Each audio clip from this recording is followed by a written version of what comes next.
Il faut accepter.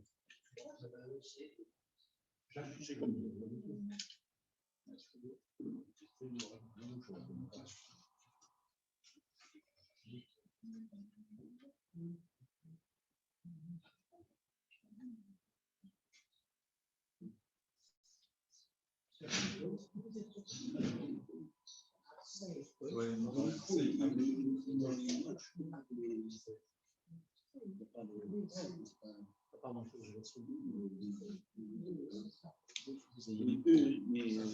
la salle, je vais remettre le micro.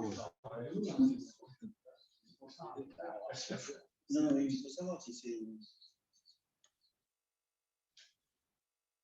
Alors.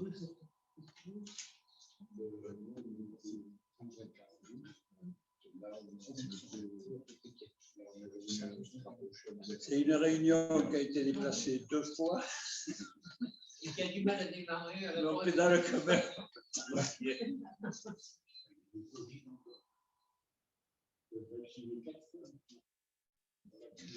Vous remettez le son. Là.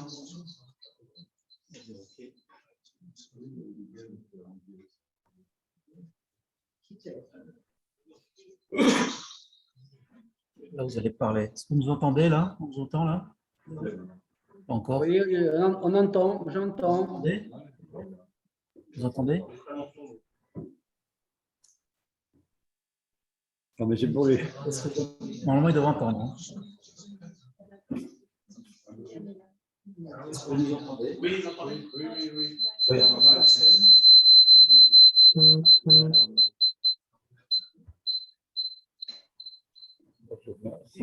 Voilà, je crois que c'est bon. Mais c'est ici, là, il y a le haut-parleur. Ah oui. Bon, est-ce que c'est bon? Est-ce qu'il y a encore Marcel? Tout est bon? On peut démarrer? On va être sûr. Ok, c'est bon? Olivier, c'est bon? C'est bon. Allez, on va démarrer. Bon.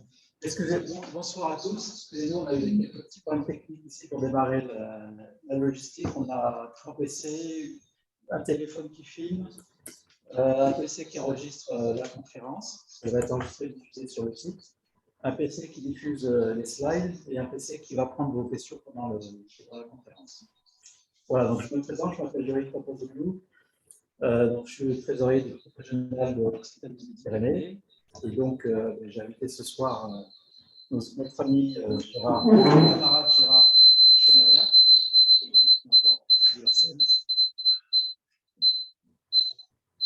C'est là où ça revoit. Notre camarade.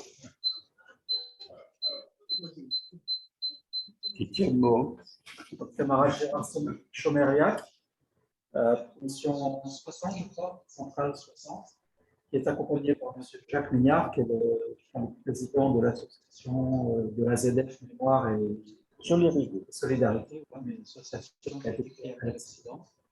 Et donc, tous les deux vont nous parler de ce qui s'est passé, de l'historique de l'usine, de l'événement et donc du procès qui en a suivi.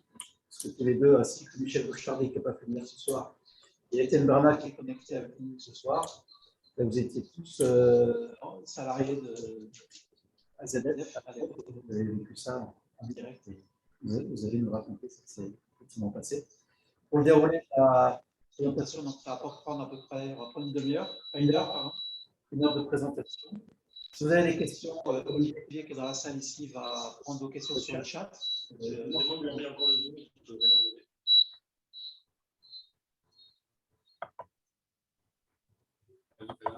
Donc Olivier prendra vos questions sur le chat et à l'issue de l'exposé.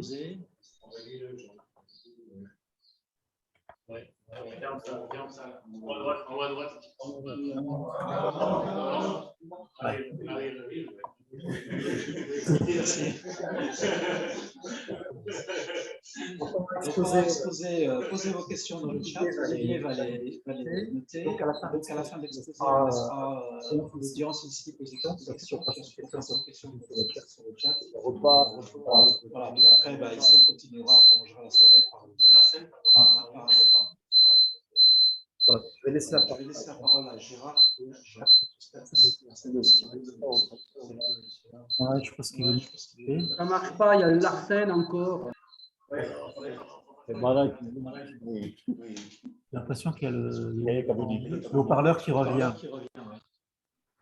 Bon, ça c'est bon, Bon, on va parler. Ouais, vous parlez, oui. Allez, on y va. Bon, moi, je me présente rapidement. Je connais pas de personnes autour de la table. Donc, Gérard Cheverliac, promotion 60. Je fais une grande partie de ma carrière, je peux dire, à Lonia. Après des années passées à l'usine. Dans la Lonia à Toulouse. Donc, j'ai vécu les dernières années de Lonia. Et ensuite, j'ai vécu, alors vraiment, toutes les péripéties, je dirais, des regroupements de l'industrie chimique en France. Et Dieu sait si c'était mouvementé. Et donc, j'ai tenu plusieurs postes dans l'usine de Toulouse, donc je connais un peu l'usine de Toulouse. J'étais directeur adjoint, et puis à un moment donné, on va dire, on nous a séduit à Toulouse, on m'a nommé à Paris, où j'ai été pendant quelques années inspecteur général sécurité au sein de la filiale chimie de Hesse, Tokem, du temps de Tchuré. Voilà mon parcours. Et donc, depuis, je suis à la retraite. De temps en temps, je viens voir mes jeunes camarades. Ça me fait plaisir de revoir tout le monde de ceux que j'ai connus, sûrement des gens plus jeunes. Jacques Mignard. Oui, alors pour moi, le parcours est tout à fait différent, vous allez pouvoir en juger.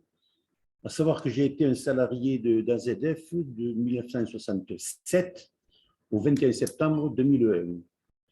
Bon, j'ai travaillé en tant que conducteur d'appareil à la cracking d'ammoniac à peu près une quinzaine d'années.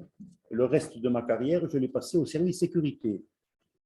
Donc, on sait comment l'usine s'est arrêtée. Bon, la sécurité, c'est que je ne suis pas sûr d'avoir fait tout à fait le travail, mais là, ce n'est qu'une plaisanterie.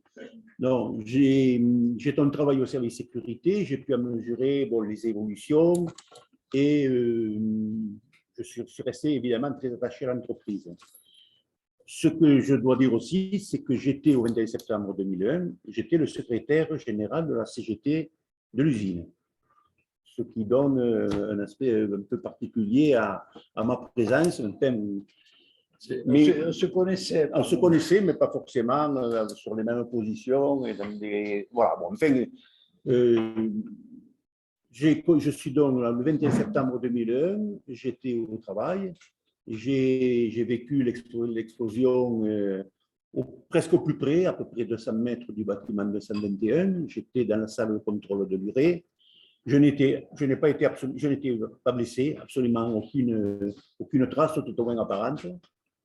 Même y compris acoustique, puisque j'ai fait constater un certain nombre de choses. Mais j'ai participé à la fois au premier secours, et puis ensuite, en tant que responsable syndical, une tâche importante a été le reclassement du personnel, avec des négociations qui se sont étalées jusqu'à avril 2002.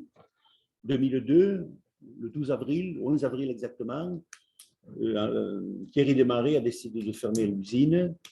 Et donc, à partir de là, pour justement préserver le sentiment de solidarité qui s'était bien manifesté pendant toute cette période, nous avons créé une association d'anciens salariés qui s'est appelée AZF Mémoire et Solidarité. C'est une association qui a 20 ans d'âge maintenant, qui regroupe plus de 250 adhérents, qui à la fois des gens qui étaient là le 21 septembre, puis des anciens. Il faut avouer que les plus jeunes, ils se sont tournés vers leur carrière, ils se sont souvent éloignés avec des affectations à Lac, pour certains, et puis dans la vallée de la Rhône, du Rhône, du côté de l'Aveyra, puis il y en a même qui ont fini à Abu Dhabi ou en Sibérie. mais elle s'est mairie pour y travailler dans le cadre de l'activité de Total. Voilà, donc voilà un peu quel a été mon cheminement. Depuis, disons qu'en tant que président de l'association Mémoire et Solidarité, j'ai suivi toute cette évolution et j'ai participé à l'animation de cette association qui a eu, et j'en finirai avec pour la présentation, qui avait trois objectifs prioritaires. C'était d'abord, en tant que partie civile, participer à l'action en justice, qui a débouché sur ce que vous savez, sur lequel on reviendra certainement. La solidarité autour du reclassement du personnel, dans la mesure où une association peut encore le faire. La mémoire de l'usine, et c'est peut-être aujourd'hui sur ce terrain-là que nous sommes les plus actifs, à savoir que nous avons le souci de préserver la mémoire de l'usine telle que l'ont connue plusieurs générations de Toulousains. Et puis ensuite, on conserve dans l'association la préoccupation de garder ce lien qui était celui d'une entreprise, puisque bien souvent, c'est dans des conditions aussi difficiles que celles que nous avons traversées, on s'est aperçu finalement des liens qui existaient en dépit des catégories de personnel, mais qui existaient en temps autour d'une même activité de production. Voilà où on en est aujourd'hui pour la présentation. On ne demande pas d'adhérer à la présentation de AZF Mémoire et Solidarité. Non, mais en fait, je présente en tant que président. Très bien. C'est surtout que c'est une expérience un peu intéressante quand même qui mérite, à mon point, qui a une certaine originalité. Le regroupement de tous les salariés après une catastrophe comme ça, indépendamment du rôle qu'ils ont joué dans l'entreprise, c'est quand même, pour moi, ça a été un... Bien. Alors, on va commencer un peu d'historique, mais alors, quelques minutes. Vous savez ou ne savez pas comment a été créé l'ONIA. L'ONIA a été créée, autant que je me souvienne, en 1924 à Toulouse. L'Euro mondial, on s'aperçoit que les Allemands qui faisaient des explosifs, on se demandait pourquoi et comment. Et ils avaient déjà mis au point leur synthèse d'ammoniac. J'ai toujours considéré que les Allemands étaient les premiers chimistes au niveau mondial. Et je pense qu'ils le sont toujours. Et donc, traité de Versailles, et la France en particulier demande, exige, hérite des procédés de synthèse d'ammoniac que connaissait, dont était maître absolument l'Allemagne. D'où, une fois que les procédés sont cédés, il faut les mettre en œuvre. Et bien sûr, nécessité de créer une société, d'où l'ONIA, société publique. Il y a eu déjà à ce moment-là des débats publics-privés. Société publique créée donc à Toulouse, un peu loin des frontières de l'époque. Voilà pour l'historique. Et ensuite, il y a eu pas mal d'ingénieurs allemands qui sont venus pour aider à démarrer l'usine. Et puis progressivement, on peut dire que l'usine a pris de sa taille, de l'ampleur. Au départ, elle n'était pas loin de Carmaux, donc il ne faut jamais oublier que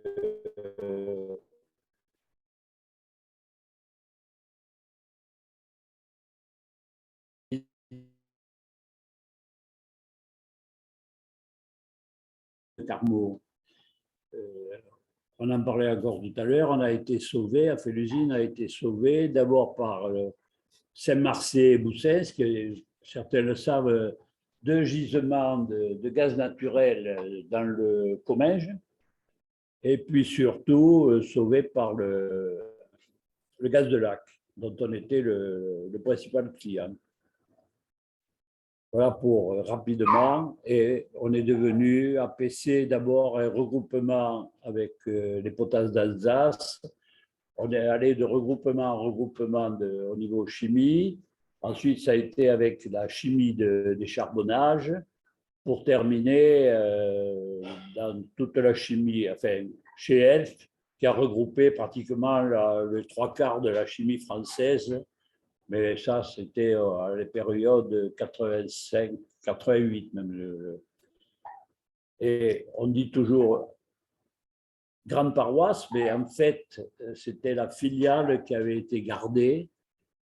Entre parenthèses, peut-être certains le savent, grande paroisse, c'était une filiale de l'Air Liquide que je ne sais plus si c'était APC ou AZF qui l'avait racheté.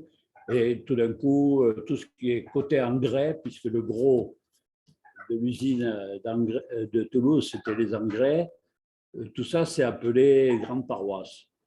Et on a gardé le logo AZF, parce qu'à la fin, on était vraiment en grande paroisse. On a gardé le logo AZF qu'on pouvait voir, qu'on a vu longtemps sur la grande tour de granulation de l'urée. Le site, bien sûr, c'était la poudrerie de Toulouse, il ne faut jamais l'oublier, et on ne l'oublie pas. Et donc, cette poudrerie avait quand même 15 000 personnes à la fin de la Première Guerre mondiale. C'était un gros site de production. On y reviendra après. Et je pense qu'au niveau historique, c'est tout ce qu'on peut résumer. S'il y a d'autres questions, ben, on essaiera d'y répondre. Mais très, très schématiquement, ça a été ça l'histoire de l'usine de Toulouse en particulier. Oui, en complément, moi, ce que je peux dire, et ça, son importance compte tenu de ce qui s'est passé par la suite, c'est que dans les années qui ont précédé le 21 septembre, comme l'industrie en général et chimique en particulier, de très grands